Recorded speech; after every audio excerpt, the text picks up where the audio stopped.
A Bíblia diz que é pelas misericórdias do Senhor é que nós não somos consumidos. Então senta no seu lugar. Na verdade, é uma continuação de há 2 semanas atrás. Eu estive aqui e nós falamos sobre crescimento, sobre maturidade. E ali eu falei rapidamente, só para a gente fazer aqui uma introdução, eu falei que nós precisamos ler a Bíblia, fazer um curso de aprofundamento, se necessário, fazer um curso teológico, ler bons livros, assistir pregações, participar dos cultos, servir na casa. E eu falei também que depois que a gente estiver fazendo tudo isso, nós vamos apresentar um nível de maturidade. Mas nós não precisamos ser só maduros, nós precisamos colher também frutos dessa maturidade, né? E algo que o Senhor me incomodou essa semana para estar compartilhando com vocês, eu não sei se eu vou conseguir expor na profundidade necessária, né? Mas assim, eu vou tentar fazer o meu melhor. E eu acredito que o que fica faltando lá na sua casa, com curiosidade, né? Com a curiosidade, você vai ali e vai pesquisar, vai ler um livro, vai ver outras pessoas falando sobre isso. Mas cuidado, porque tem pessoas que falam o contrário, né? Então, nós temos que saber quem que a gente está ouvindo. Porque tem uma frase que está ecoando aí no século XXI, que não é o que fala, é quem fala, né? E muitas das vezes as pessoas estão falando coisas que está desalinhada com a palavra do Senhor e eles usam textos fora do contexto para criar um pretexto. Então, mas eu quero trazer para você aqui, o título da minha mensagem é Poder Interior. Né? Então, que poder é esse? Né? Então, eu preciso começar aqui em 2 Coríntios, no capítulo 3, no versículo 7. Eu quero ler até o 11. E hoje nós vamos ler muito, porque eu não vou fazer um discurso. Eu quero mostrar para você na Bíblia onde está o poder interior. Né? E é algo que você pode usufruir disso. Né? Então, 2 Coríntios, capítulo 3, versículo 7, diz assim: E se o ministério da morte gravado com letras em pedras veio em glória, de maneira que os filhos de Israel não podiam fitar os olhos na face de Moisés por causa da glória do seu rosto, a qual era transitória. Como não será de maior glória o ministério do Espírito? Porque se o ministério da condenação foi glorioso, muito mais excederá em glória o ministério da justiça. Porque também o que foi glorificado nesta parte não foi glorificado por causa dessa excelente glória. Porque se o que era transitório foi para a glória, muito mais é em glória o que permanece. Então, eu comecei por esse texto, porque se a gente for olhar para o Antigo Testamento, nós vamos ver que o Espírito Santo, ele tinha ali as suas ações, mas só que ele não permanecia. Eu não anotei aqui, mas só para você ter em mente, depois você pode ir lá e ler na sua casa. Né? Então, Sansão, ele estava ali e faziam coisas poderosas através do Espírito Santo. Mas um dia, a menina lá, a namorada dele, cortou o cabelo dele e ele estava preso e ele pensou assim: eu vou levantar e vou pegar esse povo e vou bater neles como antes. Mas aí tem um versículo que diz assim: ele não sabia que o Espírito Santo o havia deixado. Ou seja, era transitório, não era permanente. Mas no nosso caso, é permanente. Né? Então, só para a gente estar começando por aqui. Então, eu quero voltar lá em Moisés e dizer o seguinte: quando Moisés desceu do Sinai, o rosto de Moisés resplandecia pela presença que ele tinha, que ele havia contemplado. E aqui Paulo está fazendo um paralelo. Aqui quando ele está falando que era uma glória, que era exuberante, mas que era transitória. Né? Então Paulo está falando, se o ministério da morte veio em glória, imagina quão maior, ou seja, quão glorioso será o ministério do Espírito, que é o que nós estamos vivendo agora. Né? Então quando nós entramos no Novo Testamento, que a gente até já brincou, falou sobre isso, que necessariamente, se a gente for olhar tecnicamente, ele começou no livro de Atos. Mas isso é uma discussão teológica, vamos deixar isso para outro dia. Então, ou seja, quando a gente olha para o livro de Atos, o apóstolo Paulo falou assim, e eu queria ir para tal lugar, mas o Espírito não permitiu que eu fosse, mas ele me impeliu a ir numa outra direção. Aí quero te fazer uma pergunta agora. Eu quero fazer você pensar nessa manhã. Você tem identificado que quando você quer ir numa direção, o Espírito de alguma maneira fala assim, não vai nessa direção, e você não vai, e você deveria ir nessa direção. Você tem conseguido detectar isso? Né? Então não responda para mim, só pensa aí. Isso tem acontecido com você? E enquanto você pensa nisso, eu quero ler aqui um outro texto, que também tem em 2 Coríntios, no capítulo 3, no versículo 12, que diz assim, tendo, pois, tal esperança, ou seja, que esperança? Essa esperança no Espírito. Usamos de muita ousadia no falar, e não somos como Moisés, que punha um véu sobre a face, para que os filhos de Israel não olhassem firmemente para o fim daquilo que era transitório. O que era transitório? Era do brilho, que eu já mencionei, né? Mas os seus sentidos foram endurecidos, porque até hoje o mesmo véu está por levantar na lição do Velho Testamento, ao qual foi por Cristo abolido. E até hoje, quando é lido Moisés, o véu está posto sobre o coração deles. Mas quando se converterem ao Senhor, então o véu se tirará. Ora, o Senhor é Espírito. E onde está o Espírito do Senhor, ali a liberdade. Mas todos nós, com o rosto descoberto, refletindo como um espelho a glória do Senhor, somos transformados de glória em glória, na mesma imagem, como pelo Espírito do Senhor. Então, assim, eu comecei trazendo textos assim, bem profundos, mas nós vamos tirar boas lições desses textos. E a primeira coisa que eu preciso discorrer aqui com vocês, que o ministério do Espírito não é o ministério da mesmice, é o ministério da transformação.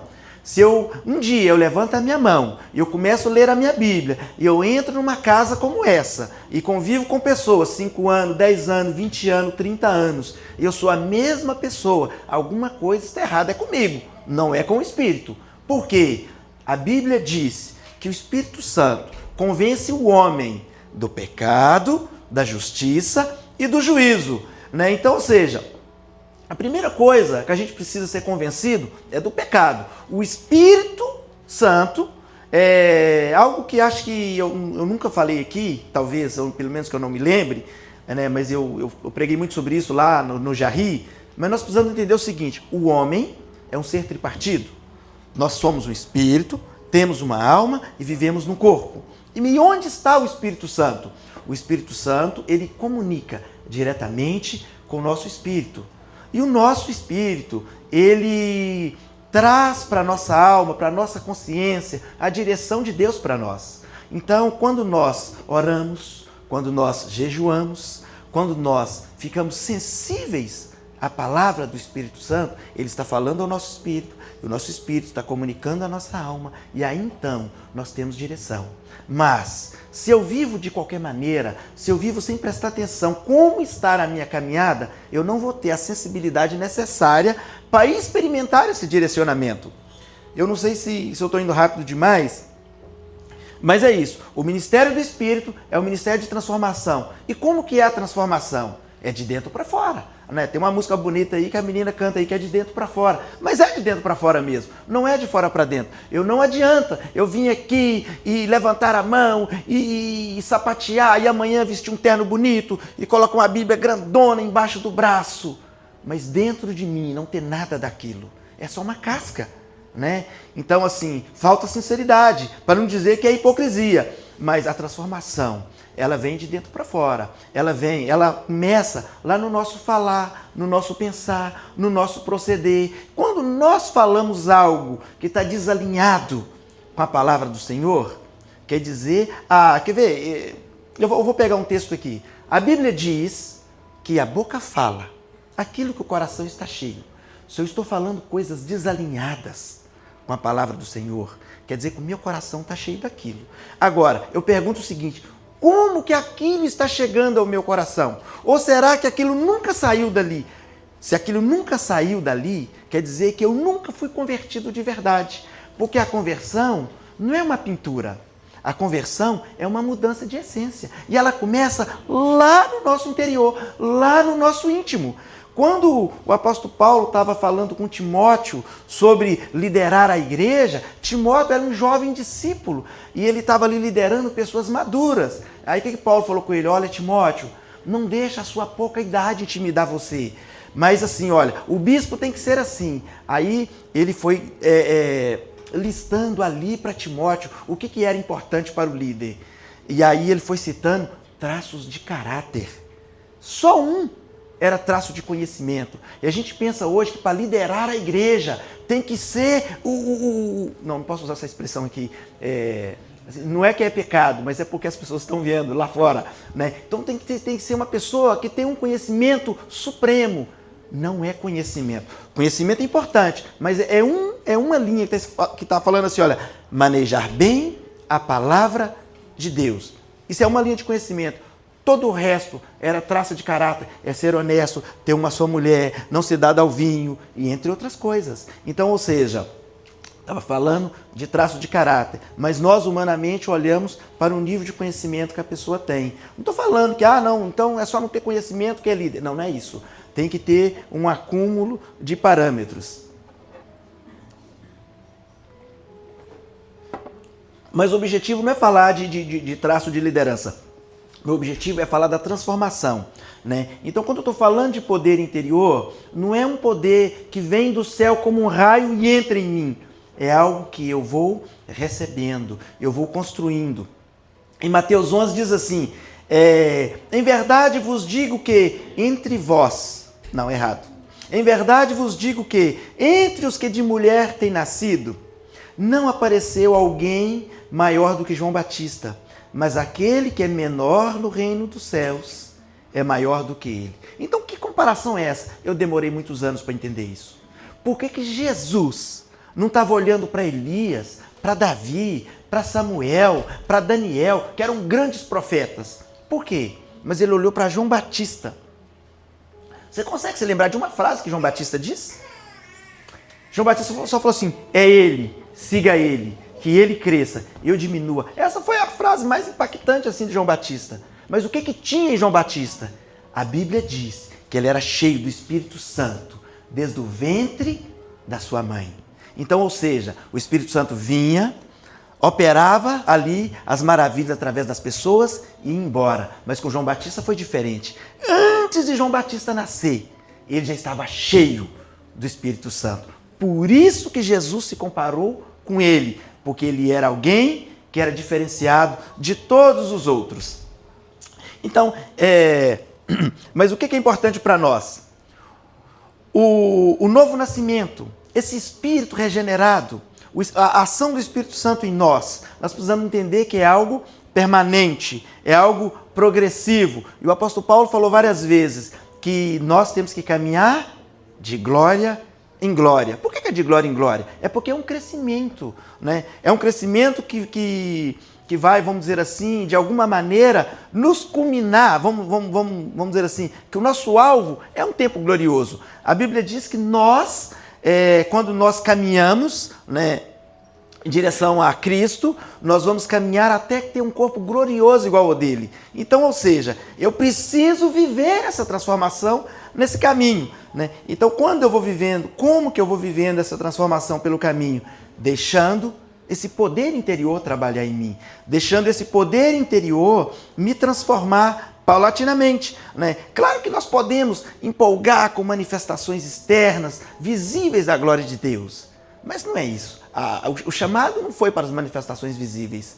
Nós temos que focar naquilo que é interior. E Jesus falava sobre isso, sobre esse interior. Ainda antes do ministério do Espírito Santo ser estabelecido, Jesus já estava falando, olha, não é visível, mas as pessoas não estavam entendendo, né? Então, eu anotei aqui 2 pontos que é algo importante. Eu perguntei, na verdade não perguntei, eu respondi, né? O que faz a transformação no interior? É o poder. Aí eu anotei aqui 2 pontos para a gente continuar nessa introdução. Não podemos focar só no que é exterior, mas em 2 frases imperativas, ou em 2 palavras, né, que é imperativas no ministério de Jesus. Uma dessas palavras é arrependei-vos e a segunda palavra é creia. Eu não consigo permitir o estabelecimento do ministério do Espírito sem arrepender e sem crer. Então, eu falei que não é visível, que não é algo, vamos dizer assim, exterior. Mas aí então pode surgir uma pergunta, falar assim, olha, tudo bem, a pessoa ela é cristã, ela está caminhando, mas como que eu vou saber se ela arrependeu e se ela creu, se eu não estou focando no exterior? Aí então Lucas 6,44 responde essa pergunta só para ajudar a gente, que fala assim, toda árvore é reconhecida pelos seus frutos ou por seus frutos. Ninguém colhe figos de espinheiros, nem uvas de ervas daninhas. Então, ou seja, eu olho para o que as pessoas estão produzindo. Se eu olho para a produção, para o resultado, para o fruto que está sendo produzido, eu consigo saber o que tem dentro. Então, ou seja, eu não consigo contemplar o que tem no interior da pessoa, mas eu consigo contemplar o que ela produz. Né? Então eu quero te fazer uma pergunta. O que você tem produzido? Quando as pessoas olham para você, o que elas têm contemplado? Que fruto você tem produzido? Né? Então, ou seja, dependendo do que você tem produzido, é o que você é dentro. Ou seja, é a sua essência. Ah, não, eu tenho produzido figos, mas eu sou um espinheiro. A Bíblia diz que isso não é possível. Né? Então, assim, nós precisamos ficar atentos ao que nos governa. Nós temos que ficar atentos àquilo que nós absorvemos durante a semana, porque isso culminará naquilo que nós estamos produzindo, naquilo que nós estamos entregando. Então, eu ainda estou na introdução e eu quero ler aqui com você 35 versículos. É muito, mas eu quero ler. É porque esses 35 versículos estão falando de um jovem que foi direcionado, ainda não estava estabelecido o ministério do Espírito, mas ele estava tão sensível à vontade de Deus que ele conseguiu acessar, vamos dizer assim, essa ação do Espírito e ele conseguiu dar uma resposta para a sociedade naquele tempo. Então, se você quiser ler comigo, Daniel 2, a partir do versículo 1, eu quero ler até o 35. Eu quero ler bem rapidinho aqui, mas você anota aí, depois você lê com calma na sua casa, porque é interessantíssimo esses 35 versículos. Diz assim, olha, no segundo ano do reinado de Nabucodonosor, ele teve sonhos, sua mente ficou tão perturbada que ele não conseguiu dormir. Por isso, o rei convocou os magos, os encantadores, os feiticeiros, os astrólogos, para que dissesse o que ele havia sonhado. O que ele havia sonhado. Está muito pequeno, misericórdia. Deixa eu aumentar aqui a letra. Ah, Jesus. Ok. O que ele havia sonhado. Tá, deixa eu achar aqui. Isso. Que eles vieram e apresentaram ao rei. Ele lhes disse, tive um sonho que me perturba e quero saber o que significa. Então os astrólogos responderam em aramaico ao rei. Ó rei, vive para sempre. Conta o seu sonho aos teus servos e nós interpretaremos. O rei respondeu aos astrólogos, esta é a minha decisão. Se vocês não me disserem qual foi o meu sonho e não interpretarem, farei com que vocês sejam cortados em pedaços e que as suas casas se tornem em montes de entulho. Mas, se me revelarem o sonho e o interpretarem, eu lhes darei presentes e recompensas e grandes honrarias. Por isso, revele-me o sonho e a sua interpretação. Então, aqui eu quero parar aqui. O rei teve um sonho e ele queria a interpretação do sonho. Mas o normal é a pessoa contar o sonho para alguém. E aí a pessoa fala, não, de acordo com isso que você está me contando, a interpretação é essa, essa e essa. Mas o rei queria além. Ele diz o seguinte, olha, eu quero que vocês me contem o que eu sonhei. Ou seja, foi o rei que sonhou, mas eram as pessoas que deviam saber o que ele tinha sonhado. E aí, olha que confusão, né?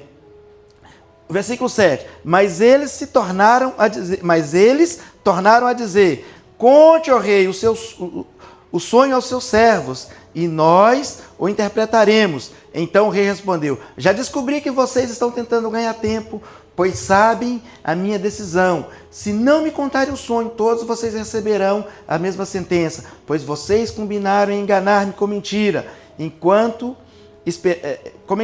esperando que a situação mudasse. Conte-me o sonho e saberei que vocês são capazes de interpretar para mim.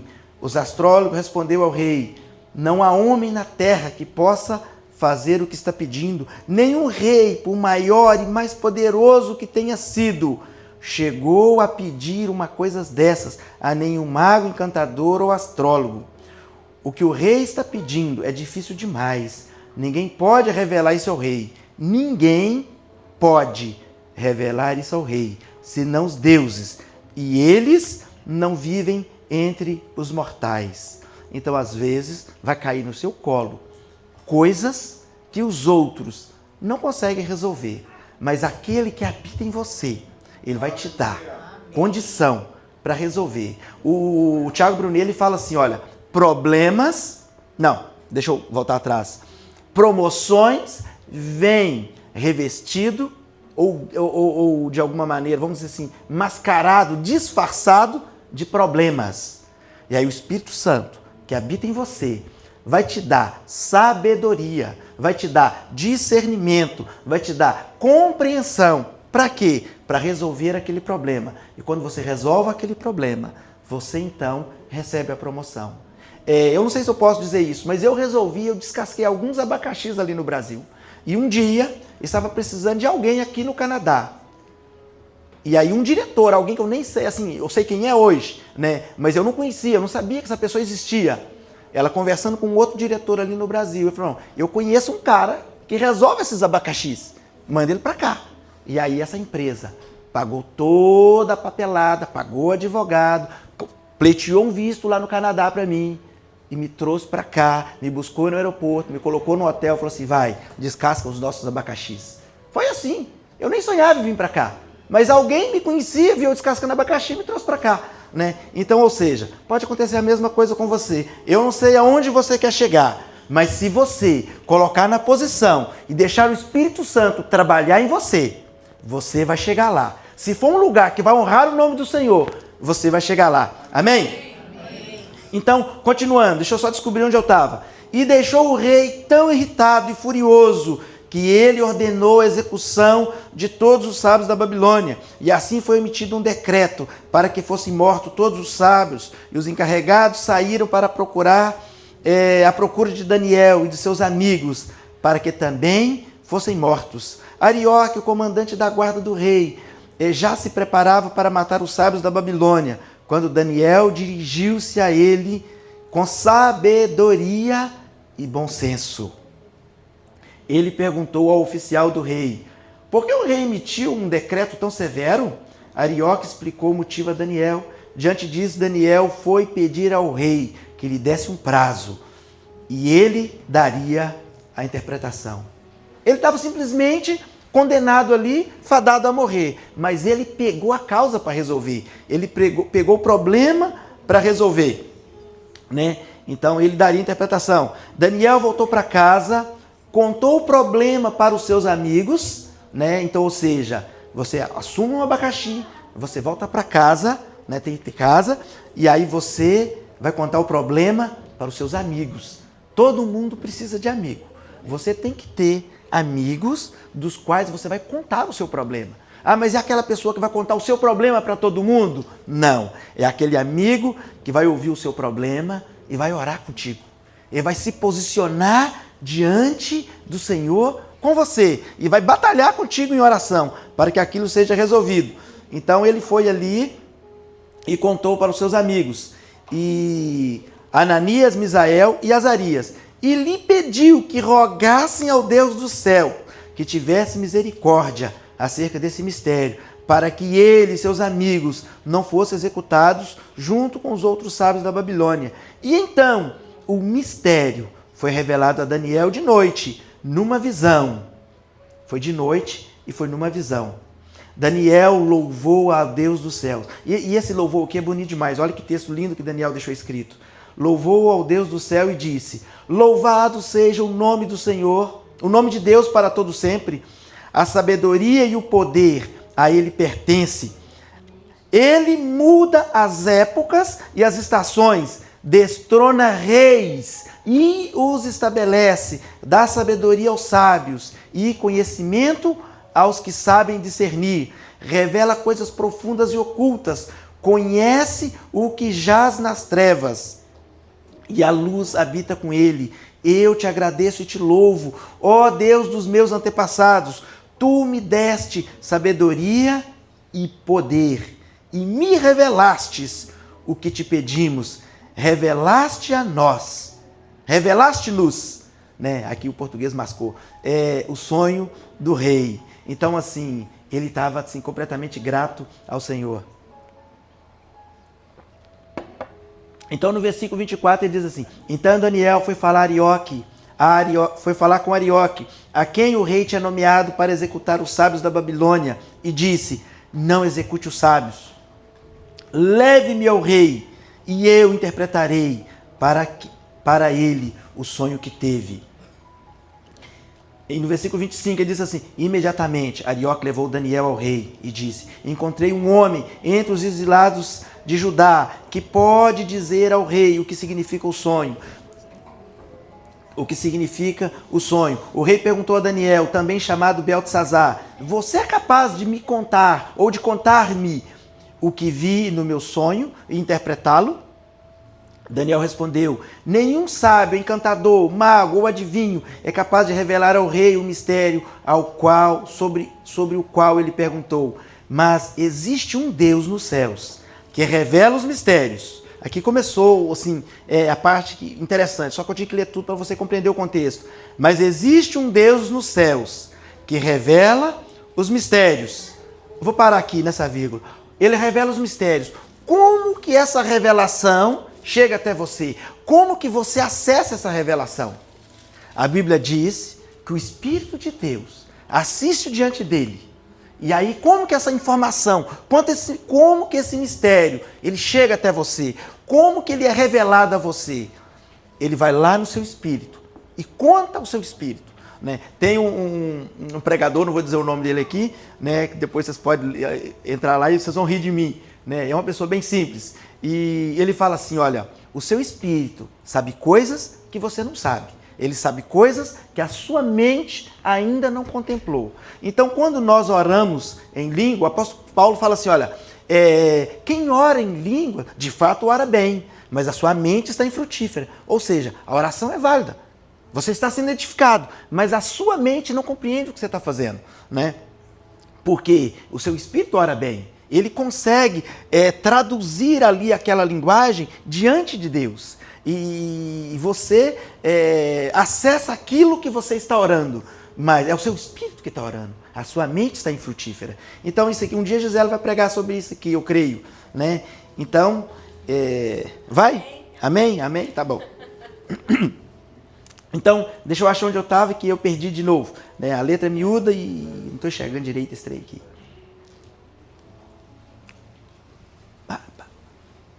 Isso. Ele mostrou ao rei Nabucodonosor o que acontecerá nos últimos dias. Os sonhos e as visões que passaram por tua mente quando estavas deitado foram o seguinte. Quando estava deitado, o rei, a tua mente se voltou para as coisas futuras. E aquele que revela os mistérios te mostrou o que vai acontecer. Quanto a mim, esse mistério não me foi revelado porque eu tinha mais sabedoria do que os outros homens, mas porque tu, ó reis, saiba a interpretação e entendas o que passou na tua mente. Tu olhastes, ó rei, diante de ti estava uma grande estátua. Uma estátua enorme, impressionante. Sua aparência era terrível. A cabeça da estátua era feita de ouro puro, o peito e o braço eram feitos de prata, o ventre e os quadris eram de bronze, e as pernas eram de ferro, e os pés eram em parte ferro e em parte barro. Enquanto estava observando, uma pedra soltou-se sem o auxílio de mãos e atingiu a estátua nos pés de ferro e de barro, e os esmigalhou. Então o ferro, o barro, o bronze, a prata e o ouro foram despedaçados, viraram pó, como o pó da debulha de trigo na eira durante o verão. O vento os levou, sem deixar vestígio, mas a pedra que atingiu a estátua tornou-se uma montanha e encheu toda a terra. Então essa pedra é Jesus. Sem um auxílio de mão, ela veio e destruiu os impérios humanos. E a partir de quando, na plenitude dos tempos, quando essa pedra, que é Jesus, veio e se estabeleceu como pedra angular, como pedra de esquina, e firmou os nossos pés. A Bíblia diz que os nossos pés estão firmados sobre uma rocha. Que rocha é essa? É a mesma rocha que destruiu os impérios humanos. Então, destruiu os impérios humanos. Então, quando eu olho para esses impérios, eu entendo que esses 4 impérios eram a Babilônia, o Medo-Persa, o grego e o romano. Isso não é importante para nós, mas a pedra é importante, e essa pedra é Jesus. Quando nós olhamos para o reino de Deus, nós queremos ver coisas, visíveis, coisas palpáveis, né? Só que Lucas 17 diz assim: interrogado pelos fariseus sobre quando havia de vir o reino de Deus, respondeu-lhe e disse: o reino de Deus não vem com aparência exterior, nem dirão ele aqui, ele ali, porque o reino de Deus está dentro de vós. Então, ou seja, o reino de Deus está dentro de vós. Então, quando eu estou falando de poder interior, eu estou falando desse reino. Ele está estabelecido dentro de nós, mas nós precisamos deixar ele se desenvolver. Nós precisamos deixar ele crescer em nós. Nós precisamos deixar com que ele assuma o seu lugar de direito, né? Quando a Bíblia nos ensina que nós temos 2 naturezas, que antes da conversão nós tínhamos a natureza terrena, uma natureza carnal, era essa natureza que nos dominava, né? Mas só que quando nós nos convertemos, nós precisamos deixar a natureza desse espírito regenerado, desse espírito renovado, nos direcionar. E se eu quero experimentar um poder interior, se eu quero experimentar um direcionamento, eu preciso me posicionar de forma que esse espírito desenvolva em mim, né?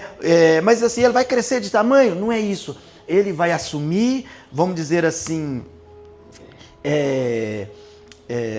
na verdade, eu acho que a palavra certa não seria assumir. Você vai permitir com que ele te dirija. Porque enquanto eu me permito ser dirigido pela minha natureza terrena, eu não permito que a natureza do Espírito se desenvolva. Eu não permito que ela, vamos dizer assim,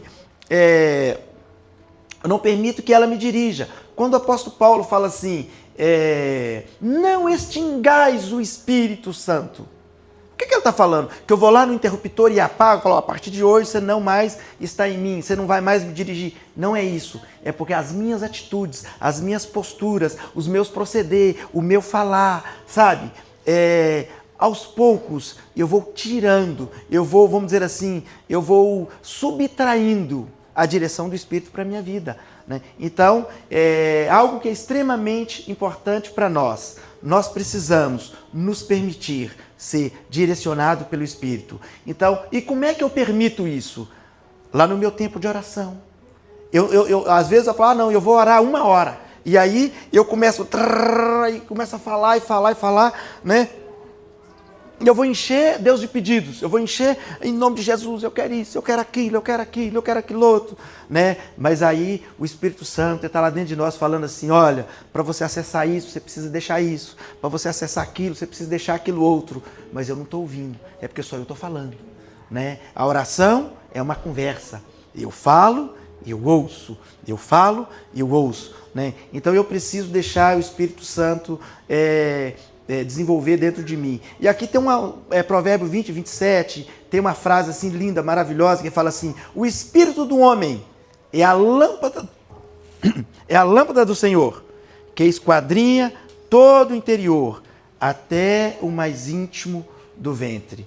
O Espírito do homem é a lâmpada do Senhor. Então, ou seja, nós precisamos deixar ser dirigido, né? Então, mas você está falando aqui do Espírito do homem, mas o Espírito Santo, ele está testificando do nosso espírito. Então, quando nós estamos ouvindo as pessoas falar sobre, não, eu tenho um testemunho interior, o Espírito de Deus entregou no seu espírito um testemunho interior. E se você tem esse testemunho, você precisa caminhar nele, você não pode desviar dele. Então, nossa, tá difícil. Então, acho que o meu tempo já acabou, né? Não vi a mensagem ali, mas eu acho que acabou. Acabou, né? Então tá bom. Eu quero ler com vocês só mais 2 versículos que fala assim, olha, o Colossenses 1:26 fala assim, que o ministério esteve oculto desde todos os séculos, de todas as gerações, o que agora foi manifesto aos santos. E o versículo 27 fala, aos quais Deus quis fazer conhecer quais são as riquezas da glória desse ministério entre os gentios. Que ministério é esse, gente? É o ministério dos gentios, que é Cristo em vós, esperança da glória. E o 2 Coríntios 3,18 fala assim, mas todos nós, com o rosto descoberto, refletindo como um espelho a glória do Senhor, somos transformados de glória em glória, na mesma imagem, como pelo Espírito do Senhor. Então, assim, é muito lindo. E eu vou ter que parar por aqui e continuar depois. E a minha voz acabou também. Misericórdia. Misericórdia. Mas antes, eu não quero finalizar de qualquer maneira. Eu quero dizer aqui que o Senhor abra o seu entendimento, que você possa, assim, de uma maneira tão serena, tão sincera, se posicionar na presença do Senhor e ouvir o que o Espírito Santo tem a dizer a você. E eu tenho certeza, se você for ali para o seu secreto e começar rasgando o seu coração, a Bíblia diz que primeiro nós temos que arrepender e depois nós temos que crer. Então arrependei-vos e creia no Evangelho. E aí então você vai se posicionar neste lugar. Você precisa saber que isso existe, porque às vezes a pessoa está falando assim, eu quero isso, eu quero fazer aquilo outro. Você precisa saber, o Espírito Santo, ele testifica ao seu espírito, ele entrega uma mensagem do céu no seu interior, mas você precisa dar lugar para essa operação na sua vida. A partir do momento que você começar a buscar, não é começar a ouvir vozes não, tem que ter cuidado com isso, não é começar, eu quero ouvir uma voz, não é isso não. Você vai para o seu tempo de oração, faça sua leitura bíblica, vai para o seu tempo de oração e ora ao Senhor e dê lugar ao Espírito Santo para trabalhar na sua vida, em nome de Jesus. Amém?